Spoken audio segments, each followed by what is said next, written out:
Hi guys, Mr. 2 Nook here and welcome back to another Divas and Knockouts news video thingy.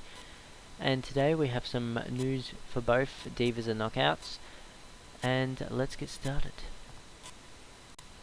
So let's start with TNA. TNA had some more of those one night only pay-per-views, like the Knockouts only pay-per-view. They had one called Hardcore Justice 2 for some reason, and this was just all hardcore rules type match stipulations. And there was one Knockouts match on that, and it was ODB versus Jackie Moore, formerly known as Jacqueline in WWE. She was also in TNA back in the glory days, I guess you could call it, of the Knockouts division. And ODB got the win in this match. No other details on what actually happened, unfortunately. There was also the 10th reunion, I keep calling it 10th reunion. It was 10 reunion, or something they're calling it. And this had Gail Kim versus Velvet Sky, with Velvet Sky getting the win, and this was apparently a non-title matchup. It was just celebrating the 10 years of TNA. And there was also I can't remember what it was called, it was something like the X Cup, or the World Cup or something, of TNA World Cup. And they had 4 teams. They had the UK, the US, International, and Aces and Eights. And in the US you had a bunch of guys, and the knockouts, there was a knockout for each team, and the knockout for the USA was Mickie James. The UK had one of the Blossom twins, which I believe it was Hannah Blossom, and Holly appeared at the Knockouts only pay-per-view. International had Lady Tapa, and the Aces and Eights revealed that Ivelisse Ferez, the former gut check girl who didn't get past the first round of judges and was beat out by Lady Tapa, even though she beat her in a match, is the knockout representing Aces and Eights, and she managed to pin Mickie James in a gauntlet style tag match type thing they had going as the main event. Lady Tapa also beat Hannah Blossom in a match, and that was about it. These pay-per-views though are not meant to be, these one night only pay-per-views don't have any storyline connection, so it's going to be odd to see if, it's going to be interesting at least to see if this will actually translate over to the actual shows. Will Ivelisse actually join Aces and Eights, or is this just a one-off thing?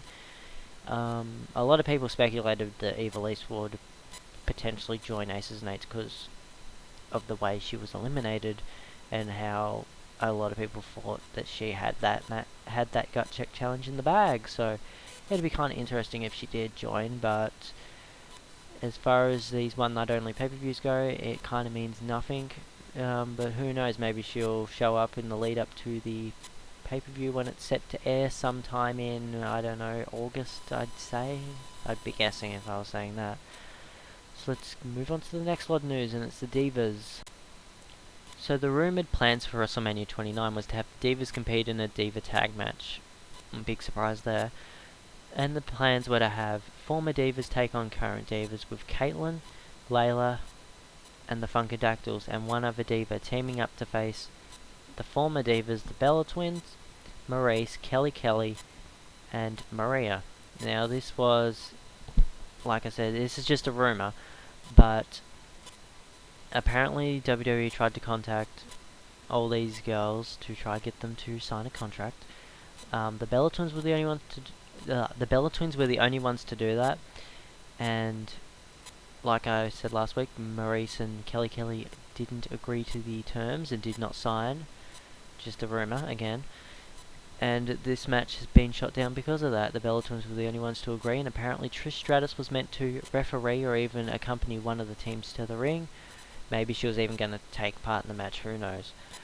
But the current plan now is to have another Diva tag match, but this one will only be an 8 Diva tag match, and it will consist of 4 versus 4, obviously, and it would have heels versus faces, with Maria Menounos being on the face team for some reason, because, or why not, she's been a part of, one WrestleMania, yes, last year's WrestleMania. So she was there last year. If this is going to happen, who knows, we'll find out, because WrestleMania is only a couple weeks away.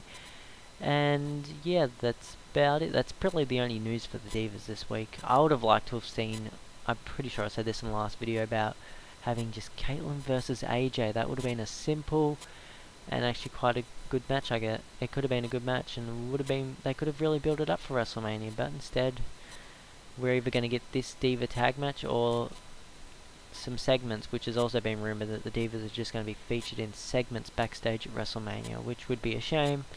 It'd be good just to see them to compete, but I'd really like to see an AJ Caitlyn match. I know it's not going to happen now, especially since we're only a couple weeks away from WrestleMania. But I mean, they had build for that pay-per-view. What am I saying? They had build for that match going from last year with the backstage segments, and it really led nowhere. And they really could have built on that and made a good feud out of it. And the Divas Championship could have finally been put on the line at WrestleMania, since it's never been defended at WrestleMania. So, what do you guys think? Would you like to see a different match other than just another Diva tag match? Are you glad you're just going to be getting a Divas match? Because at least if this does happen, at least we're just getting a Divas match and we're not just getting backstage segments. But yeah, I'm interested to hear what other people think. What do you guys think? Do you think there should be? Do you like the idea of the former Divas versus the current? Do you like just the heels versus faces? And what do you think of Evil East joining Aces and Eights? Do you want it to happen? Do you think it will ever happen? Or do you think this is just a one-off thing? So let me know in the comment sections, and I'll see you guys next time for another video. See you next time.